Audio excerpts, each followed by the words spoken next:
Hello, I'm Aditya Rohan. I'm working in Urban Ladder as a software engineer. I'm in the mobile team. I basically develop Android apps.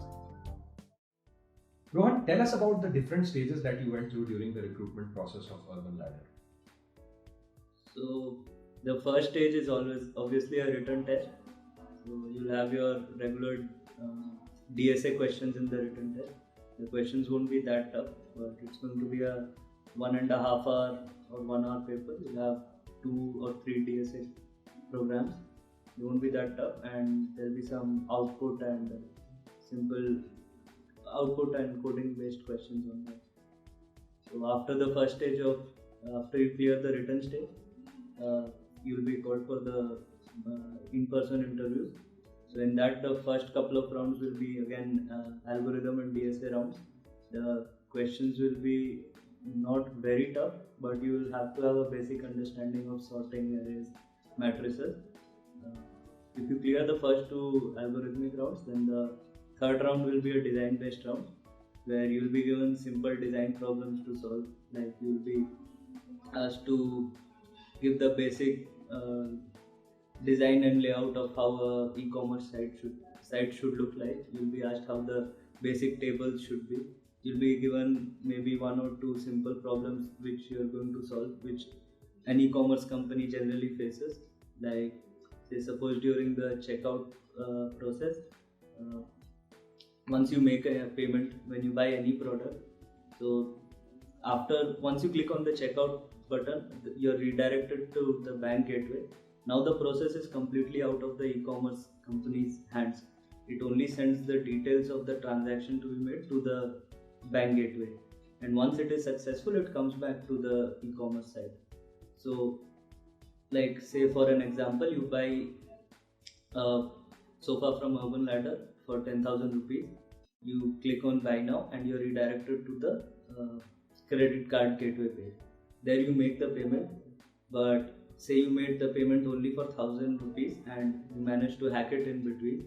So now the response that Urban Ladder gets is payment successful, but the payment was made for only 1,000 rupees. Now it may so happen that the site will see Urban Ladder sees payment successful and gives you the sofa. However, a sofa which was 10,000 rupees, you managed to buy it in 1,000 rupees. So the site has to stop something like this from happening. However, how you do that once the checkout process is out of your site? So a very simple answer for this would be that you keep a hash of all the transaction information, like the product, the price, all this information you store in a hash. You send the information to the bank gateway. Once the payment is successful, the information which comes back, you make a hash of it again. You compare the two infos. If it's the same, then bingo, yes, the transaction was authentic, or else it's a fraudulent transaction. So simple questions like this you will be asked in the design round. Once you've cleared the 2 algorithm rounds and the design round, you'll have the director round. So in the director round, the CEO of the company or the CTO or a person from a high managerial position, technical managerial position will come for a analytics come HR round with you. You'll be asked the regular HR questions you get at any company, like why you want to join this company, or why would you want to work in a startup vis-a-vis a more established enterprise company. And you'll be asked some simple analytics questions. Like the question I got was a pretty simple one, which needs basic analytics to answer. Like I was asked that if you were Facebook or Twitter, then basically how much storage do you need? What would be the size of your data center? So the answer I gave was that you first, for each user, you see what is the most data consuming part of his profile. Like to me, it seemed logical that for every user, the most data consuming part would be his videos and images. So if you have a count of the number of total users you have, so you can multiply with that the number of average photos per user into the average size of each photo. So this can give you a rough estimate of the size it will take for you to save photos. Same thing you can do for videos as well. Now if you want to make this analytics more granular, you can go into buckets of users, that maybe in India users upload more photos. basically users have more photos per user profile as compared to say maybe Iran, where there might be less number of photos per user. Or you can even divide this into buckets like age group. Say for example, people in the age group of 18 to 30 will have more photos in their profile as compared to maybe people from 40 to 45. So such kind of analytics you'll have to give. They basically what they want to see is how quick you can think and how good you are with basic arithmetic and logical thinking. That's the only requirement there. So if you crack this round well and fine, then you'll have the last HR interview where you'll be asked basic HR questions of your hobbies and your previous work experience.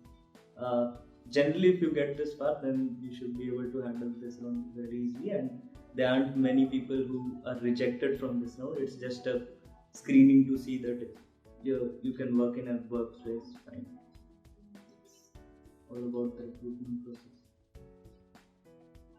Rohan, what are the areas of strength in a candidate that Urban Ladder generally looking for? Uh, so like any company, technically you should be good in data structures and algorithms. However, it's okay if you don't know about like really high level dynamic programming and graphs and all. You won't be given a question to solve where it will take you half an hour to solve. If you can solve that question, it can be done in 5 minutes. So you won't be given very tough questions to solve. However, you should have a basic understanding of how a queue works, how a stack works, and at the same time, the design questions which you will be asked. So obviously, there would be a inclination towards asking questions which involve a bit of web technologies, because obviously this is an e-commerce company, so even the design questions you'll be asked will be related to internet and how e-commerce works. So even you don't need to like go home and study HTML or web programming in general. However, you should have a basic idea of how cookies work, or if you're using encryption somewhere, then it should be encryption that it's one-way encryption, that you cannot get back the original from the encrypted text you have. So stuff like that. You should have a basic understanding of how database works, how tables works, like what is the difference between the three types of join operations which are there, the difference between an outer join and inner join. So the fundamentals of database and data structure should be enough for you. What is the number of offers that Urban Ladder finally extended at your campus? One. The thing is that the company came to our college in the 8th semester, so a lot of students were placed. Some students did not apply, so maybe there could have been factors, but we got only one job. Are there any tips you would offer to candidates who are looking to enter Urban Ladder? So the tips I would have for candidates for entering Urban Ladder wouldn't be any different to the tips that I'll give for candidates in their 7th or 8th semester in general. If you're interested in placements in a good company, you should be good in data structures and algorithms. You should have a good sense of database, designing questions. If you're writing something in your CV, you should be sure about it. If you have mentioned a project, then you should be sure about that project and your role in it. Otherwise, there's no specific instructions. Just generally what all is good for any tech company applies for Urban Ladder.